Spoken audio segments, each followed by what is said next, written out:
Assalamualaikum warahmatullahi wabarakatuh. Kembali lagi di channel ini. Kali ini saya akan menyampaikan tentang arus dan tegangan listrik bolak-balik. Tapi sebelumnya, kepada adik-adik yang baru bergabung, jangan lupa untuk like, comment, subscribe channel ini untuk mendapatkan konten-konten pembelajaran yang berkaitan dengan materi fisika SMA. Kita lihat dulu tujuan pembelajaran. Setelah mengikuti pembelajaran, siswa diharapkan mampu: 1. Mengidentifikasi grafik dan besaran dari arus dan tegangan listrik bolak-balik. 2. Menentukan besar arus dan tegangan sesaat dari arus dan tegangan bolak-balik. Yang 3. Membedakan tegangan maksimum, tegangan efektif, dan tegangan puncak ke puncak pada tegangan bolak-balik. Yang 4, menentukan hasil pengukuran besaran arus dan tegangan bolak-balik menggunakan alat ukur multitester dan osiloskop. 5, mengidentifikasi karakteristik rangkaian induktor dan kapasitor. Dan yang terakhir adalah menentukan reaktansi induktif dan reaktansi kapasitif rangkaian. Baik, kita mulai yang pertama, bentuk dan pengukuran arus dan tegangan listrik bolak-balik. Nah, kita awali dari bentuk arus dan tegangan listrik bolak-balik. Arus dan tegangan listrik bolak-balik dihasilkan oleh suatu generator yang prinsip dasarnya adalah sebuah kumparan yang berputar dalam medan magnetik sehingga menghasilkan arus dan tegangan listrik induksi yang berbentuk sinusoidal. Nah, ini sebenarnya adalah hasil dari lanjutan materi induksi elektromagnetik kemarin, yang mana EG induksinya adalah berbentuk sinusoidal.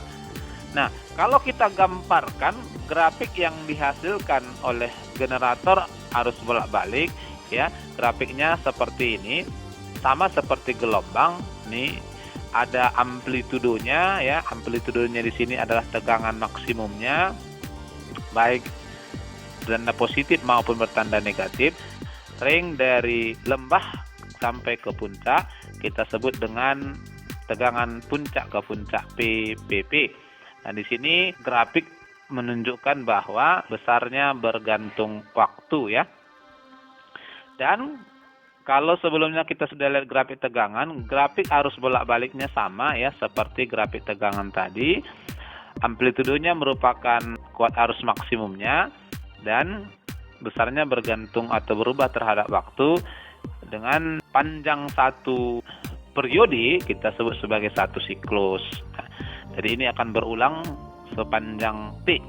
Berdasarkan grafik, maka persamaan tegangan dan arus listrik bolak-balik dapat kita nyatakan Kalau sebelumnya kita sebut sebagai epsilon, maka di sini akan kita tandai dengan tegangan P. P sama dengan PM sin theta.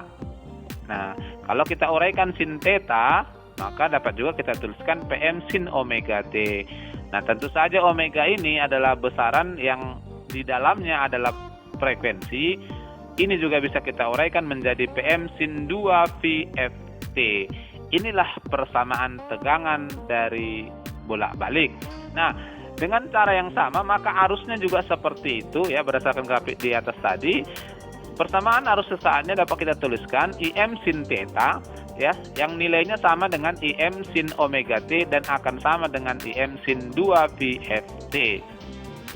Dalam hal ini P dan I kita nyatakan sebagai tegangan dan arus sesaat satuannya volt dan ampere. Kemudian PM dan IM itu adalah tegangan dan arus maksimum. Theta itu adalah sudut fasenya menyatakan arah geraknya, derajat, dan omega adalah frekuensi sudut, satuannya radian per sekon. Nah, kalau di gerak melingkar ini kecepatan sudutnya, dan F adalah frekuensi, satuannya hertz Nah, yang berikut yang berkaitan dengan arus dan tegangan bolak-balik ini adalah diagram fasor. Fasor ini disingkat dari fase vektor Nah, diagram fasor adalah diagram yang menyatakan hubungan antara sudut fase dengan suatu vektor. di mana panjang pasor menyatakan nilai maksimum dan proyeksi pasor terhadap sumbu vertikalnya menyatakan nilai sesaat suatu besaran. Nah, inilah maknanya. Kenapa harus ditinjau, Pak, arus dan tegangan listrik bolak-balik? Nah, agar nilai yang dihasilkan lebih mendekati sempurna, memang ada pendekatan yang diambil, yakni meninjau besaran-besaran arus listrik bolak-balik ini menggunakan vektor ya. Grafik besaran arus bolak-balik kalau kita gabungkan antara arus dan tegangan tadi ya, maka kita bisa gambarkan seperti ini.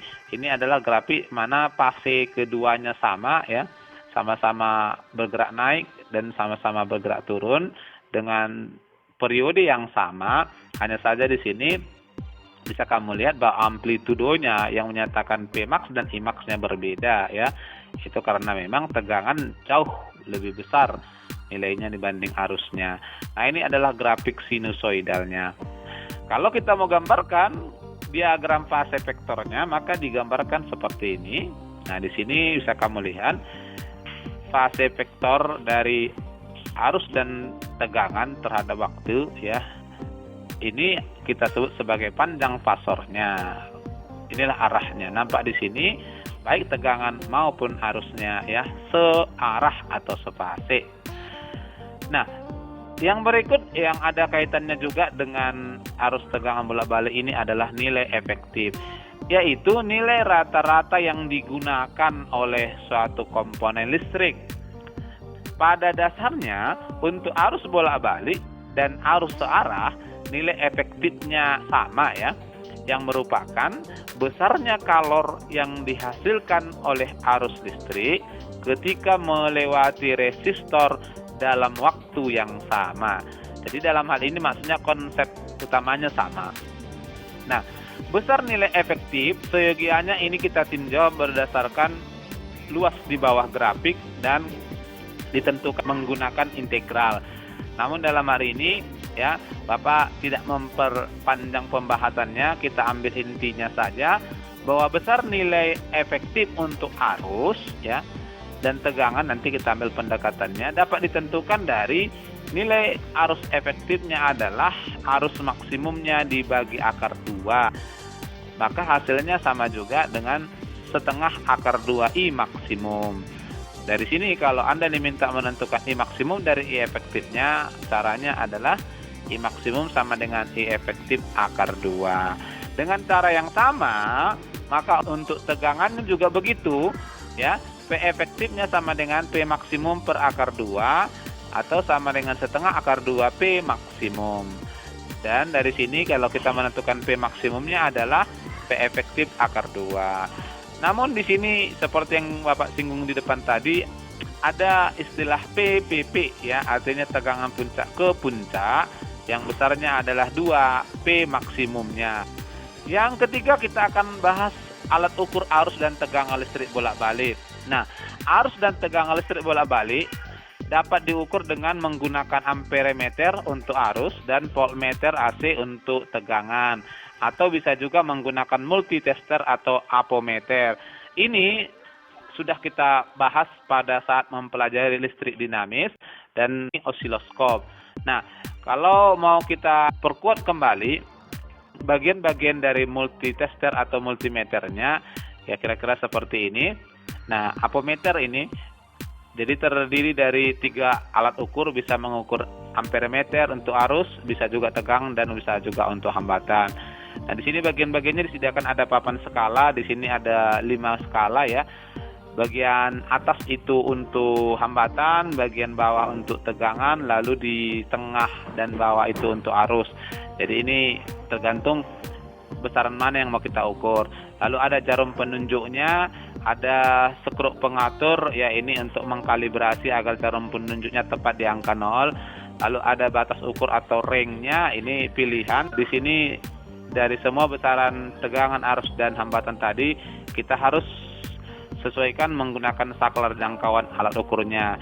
Nah, berwarna putih itu untuk tegangan DC, berwarna merah itu untuk tegangan AC, lalu kemudian di bawahnya ada untuk hambatan dan ada juga untuk arus ya. Nah, cara membaca hasil pengukuran untuk amperemeter dan voltmeter analog karena masih menggunakan jarum dan skala, jadi kita sebut analog, adalah skala yang ditunjuk jarum penunjuk dibagi skala maksimumnya dikali batas ukur maksimumnya ya. Nah, batas ukur maksimumnya itu ada pada batas ukur atau ring yang harus kita pilih ya. Nah, namun khusus untuk hambatan bentuk persamaan ini tidak bisa kita berlakukan. Baik, yang kedua kita akan bahas osiloskop. Nah, osiloskop juga adalah alat ukur dari arus dan tegangan listrik bolak-balik. Ini bentuknya, jadi layar yang kamu lihat ini adalah hasil dari pengukuran arus dan tegangan listrik bolak-balik ya. Nah, bagaimana cara membacanya? Di grafik layarnya bisa kamu lihat ada sumbu horizontal dan sumbu vertikal. Cara membacanya adalah grafik arah vertikal menyatakan besar tegangan dan arah horizontal menyatakan periode atau waktu untuk satu siklus yang ditampilkan dalam ukuran kotak dengan skala tertentu. Jadi di sini sebenarnya kita tinggal mengalihkan saja. Setiap kotak itu diberikan skalanya, lalu kemudian kita lihat berapa skala yang ditampilkan di layar. Nah, contoh ini hasil pengukuran tegangan AC dengan osiloskop tampak seperti gambar di samping. Tombol penguat vertikal diatur pada 50 volt per cm. Waktu sapu horizontal diatur pada 2 milisekon per cm. Dan tiap kotak kecil berukuran 1 cm. Tentukan tegangan maksimumnya dan frekuensi sumbernya. Perhatikan layar osiloskopnya. Nampak di sini ya, amplitudo untuk arah vertikalnya itu adalah 2 kotak dan untuk periodenya satu grafik sinusnya adalah 10 kotak. Nah, data inilah yang kemudian kita pergunakan untuk menentukan tegangan dan frekuensinya berdasarkan skalanya tadi. Baik. Nah, diketahui gambar jumlah kotak vertikalnya sebagai amplitudo tegangannya adalah 2, jumlah kotak horizontalnya adalah 10, ini sebagai periodenya. Lalu skala tegangannya adalah 50 volt per cm, skala periodenya 2 milisekon per cm, dan satu kotak nilainya 1 cm. Ditanya P maksimum dan frekuensinya. Kita bahas tegangan maksimum ya. Dari sini adalah jumlah kotak dikali skala. Dari gambar jumlah kotaknya ada 2, itu artinya 2 cm, kali skalanya 50 volt per cm. Ternyata tegangan maksimum dari sumbernya adalah 100 volt. Lalu untuk frekuensi sumber dapat kita tentukan dengan cara menentukan periode terlebih dahulu. Nah, dari gambar periode adalah jumlah kotak dikali skala. Jumlah kotaknya adalah 10 satuan cm dikali skalanya tadi 2 milisekon per cm, maka kita dapatkan 20 milisekon atau 2 kali 10 pangkat minus 2 sekon. Itulah periodenya. Dari sini maka frekuensinya kita pergunakan hubungan F sama dengan 1 per T, 1 per 2 kali 10 pangkat minus 2, kita dapatkanlah F itu 50 Hz. Dengan demikian maka frekuensi sumbernya adalah 50 Hz. Itu ya. Yang kedua, sebuah genset yang ada di rumah sakit menghasilkan tegangan sebagai fungsi waktu P sama dengan 150 sin 50 Vt dengan P dalam volt dan T dalam sekon.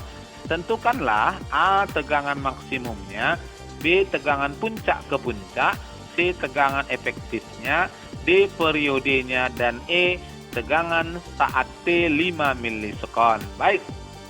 Nah, di sini disediakan persamaan tegangannya. Kita akan pergunakan sesuai dengan konsep yang kita bahas di awal tadi. Diketahui persamaan tegangan sesaatnya adalah 150 sin 50 Vt. Lalu ditanya dari sini P maksimumnya, P puncak ke puncak, P efektifnya, periode, dan tegangan saat 5 milisekon. Kita jawab. Yang pertama, untuk tegangan bolak-balik ya, berlaku persamaan P sama dengan PM sin omega T. Dengan persamaan tegangan yang diberikan tadi, P sama dengan 150 sin 50 Vt, kita sesuaikan Maka di sini kita dapatkanlah PM-nya adalah 150 dan omeganya adalah 50 V. Ya, kita cocokkan antara persamaan dengan nilai yang diberikan. Nah, lalu yang B, tegangan puncak ke puncak adalah 2 PM. Kita kalikan 2 kali 150, kita dapatkan 300 volt. Dan C-nya, P efektifnya seperti yang kita bahas di depan tadi adalah setengah akar 2P maksimumnya, setengah kali akar 2 kali 150. Kita dapatkan 75 akar 2 volt. Lalu D, ya, dari omega sama dengan 2 V per T, maka dari sini kita bisa hitung T sama dengan 2 V per omega. Omeganya tadi disediakan, ya, nilainya 50 V, dapatlah kita periodenya adalah 2 V dibagi 50 V. Nilainya adalah 0,04 sekon. Kemudian untuk tegangan sesaat saat T 5 milisekon, kita dapat masukkan nilai T ke persamaan. Sama-sama kita masukkan 150 sin 50 VT tadi persamaannya. Maka 150 sin 50 V kali kita substitusi nilai T-nya 5 kali 10 pangkat minus 3. Dapatlah kita 150 sin 0,25 V. Ya, ini masih bentuk radian. Kita ganti ke sudut agar kita bisa tentukan nilai sinusnya. V adalah 180 derajat dikali 0,25, maka nilai sudutnya adalah 45 derajat. Sehingga nilai dari P adalah 150 dikali sin 45 derajat. Sinus 45 adalah setengah akar 2, sehingga dapat kita bahwa nilai tegangan saat 5 milisekon adalah 75 akar 2 volt. Itu. Yang berikut kita akan lanjut rangkaian arus dan tegangan bolak-balik. Kita mulai dulu rangkaian hambatan murni. Nah, karakteristik ini sudah kita bahas di listrik dinamis. Dalam hal ini kita hanya ubah menjadi bolak-balik, ya. Nah, grafik rangkaian arus dan tegangannya, ya, bisa kita lihat di gambar ini. Yang bagian atas itu adalah rangkaiannya, ya, ada hambatan, kemudian dihubungkan dengan sumber tegangan, ya, yang berbentuk sinusoidal, maka akan mengalirlah arus. Nah, kalau grafiknya, kamu perhatikan grafiknya ini, nampak di situ bahwa arus dan tegangannya sefase, ya, sama-sama bergerak naik dan bergerak turun dalam waktu yang sama. Ini kita sebut sebagai sefase. Sehingga diagram pasornya kita buat berimpit seperti ini. Jadi ini berimpit, ya, karena keduanya sefase dengan sudut omega T. Dari grafik maka dapat kita nyatakan persamaan arus dan tegangannya, ya. P sama dengan PM sin omega T dan I sama dengan IM sin omega T. Nampak di sini keduanya sefase. Nah, jika diuraikan maka dapat juga kita nyatakan PR sama dengan PM sin omega T karena di hambatannya, IR sama dengan PR per R. Nah, ini sesuai dengan hukum Ohm. PR di situ tadi adalah PM sin omega T per R. Dengan PM per R adalah I maksimumnya, sehingga persamaan arusnya adalah IM sin omega T. Ini kira-kira agar bisa kita dapatkan persamaan yang di atas. Nah, karakteristik dalam rangkaian ini, ya, seperti yang Bapak sampaikan tadi adalah arus dan tegangan sefase sehingga digambarkan segaris pada diagram pasornya. Ini barangkali bisa kamu pahami. Yang kedua adalah rangkaian induktor. Masih ingat pastinya induktor? Induktor itu, ya, komparannya seperti solenoida. Rangkaian dan grafik fungsi tegangan P dan kuat arus I dapat digambarkan seperti gambar atas ini. Ini adalah rangkaiannya. Kemudian grafiknya bisa kamu lihat di situ, amplitudenya memang berbeda. Nampak di grafik bahwa awal antara arus dan tegangan berbeda. Nah, yang berwarna biru adalah tegangan, yang berwarna orange adalah arus. Jadi ketika tegangan fasenya 0, nampak di sini bahwa arusnya fasenya minus 90 derajat karena di bawah, ya.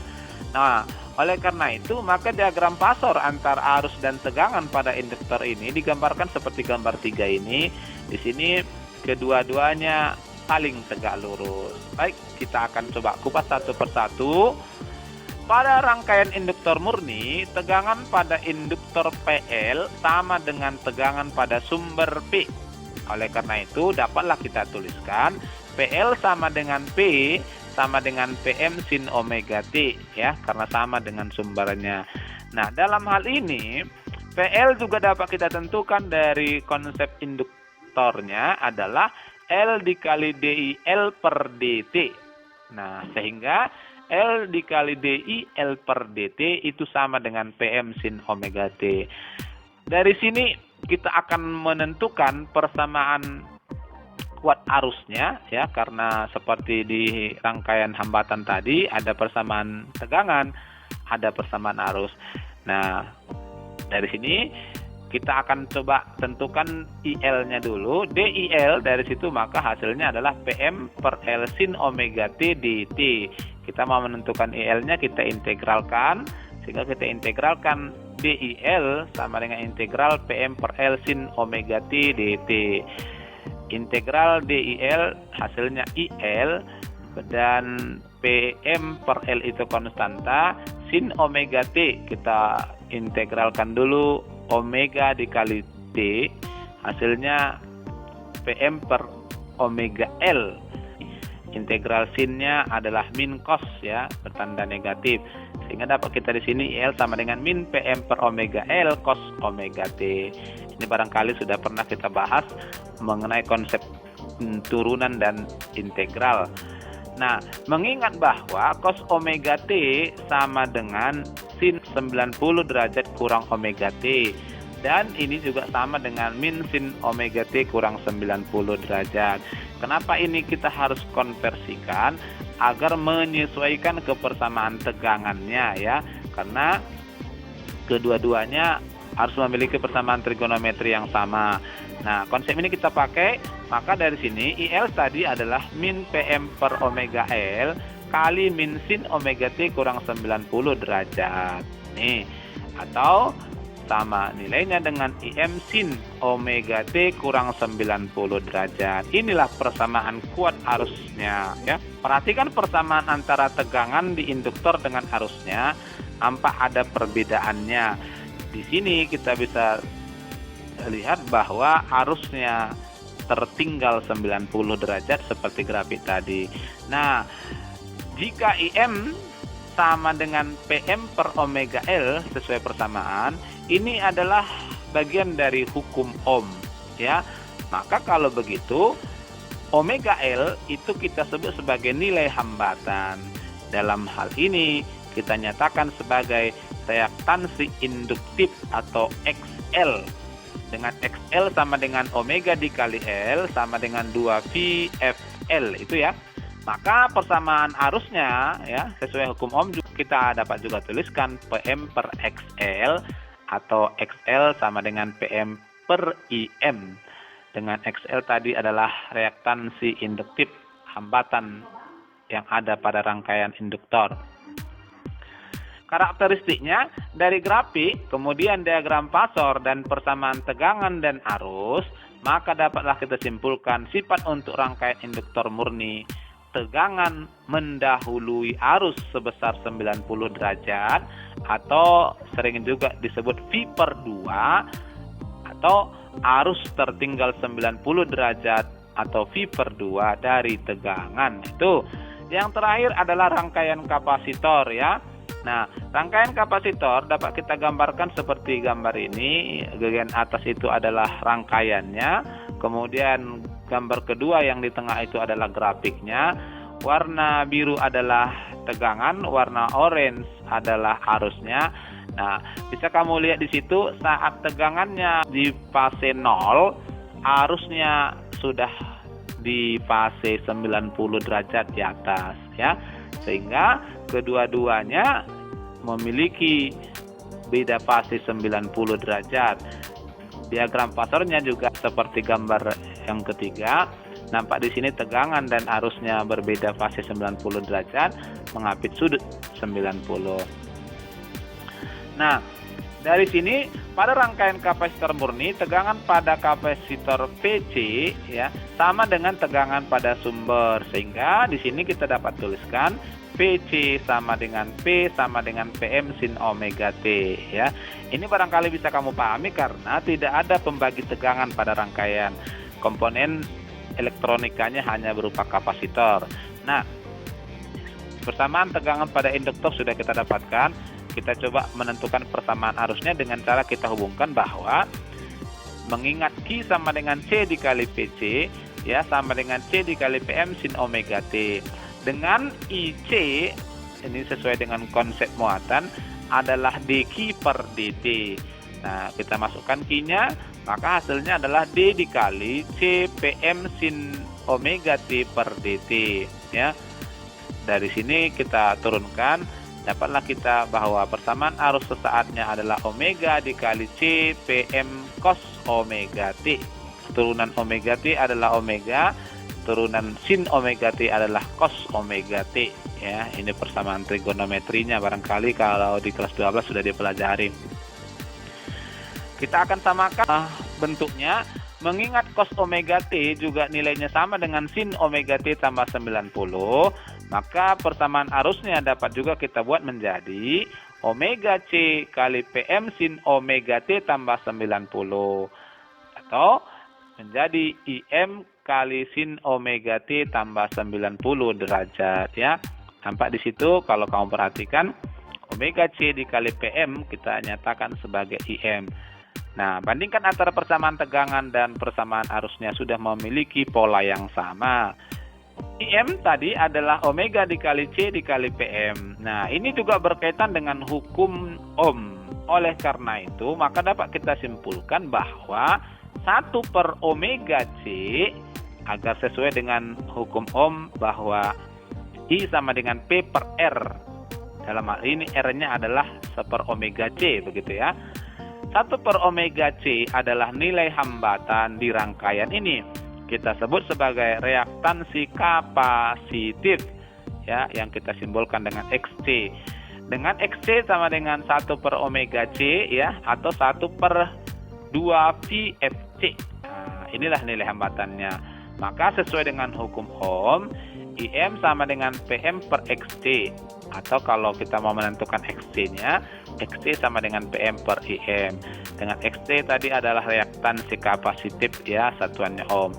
Nah, karakteristik dari grafik ini adalah dari grafik rangkaian, kemudian diagram pasor dan persamaan tegangan dengan arus, maka dapat disimpulkan sifat untuk rangkaian kapasitor murni adalah tegangan tertinggal dari arus dengan fase sebesar 90 derajat atau V per 2, atau harus mendahului tegangan sebesar 90 derajat ya. Itu karakteristiknya. Nah, harap ini bisa kamu ingat ya. Contoh ini, suatu rangkaian kapasitor murni memiliki persamaan tegangan P sama dengan PM sin omega T volt. Jika frekuensi sudut 100 radian per sekon, tegangan efektifnya 200 volt dan kapasitas kapasitornya 20 mikrofarad, tentukan kuat arus sesaatnya. Oke, kita bahas sama-sama ya. Dari rangkaian kapasitor diketahui omeganya 100 radian per sekon, P efektifnya 200 volt dan nilai kapasitornya 20 mikrofarad. Lalu ditanya persamaan arus sesaatnya I ya. Kita jawab, pada rangkaian kapasitor jelas arus mendahului tegangan sebesar 90 derajat, maka dapatlah kita tuliskan bahwa I sama dengan IM sin omega T tambah 90 derajat. Dengan IM adalah PM per XC. Jadi kita akan cari IM-nya ya, agar nanti kita bisa tuliskan persamaan arusnya. IM sama dengan PM per XC dan PM adalah akar 2 P efektif. Kita masukkan P efektifnya tadi, hasilnya adalah 200 akar 2 volt. Kemudian kita tentukan XC-nya, agar kita bisa tentukan IM-nya, adalah 1 per omega C. 1 per 100 kali 20 kali 10 pangkat minus 6. Dapatlah kita 500 ohm. Sehingga IM sama dengan PM per XC, 200 akar 2 dibagi 500 sama dengan 0,4 akar 2 ampere. Dengan demikian maka persamaan arus sesaatnya kita substitusi adalah I sama dengan IM sin omega T tambah 90 derajat tadi, kita masukkan IM-nya 0,4 akar 2 sin omega T tambah 90 derajat. Nah, barangkali sampai di sini pembahasan kita untuk pertemuan pertama ini. Yang berikut kita akan bahas tentang gabungannya rangkaian masing-masing ketiga komponen tadi. Ya, kalau ada pertanyaan boleh ditulis di komen, pasti akan Bapak jawab. Nah, barangkali demikian. Assalamualaikum warahmatullahi wabarakatuh.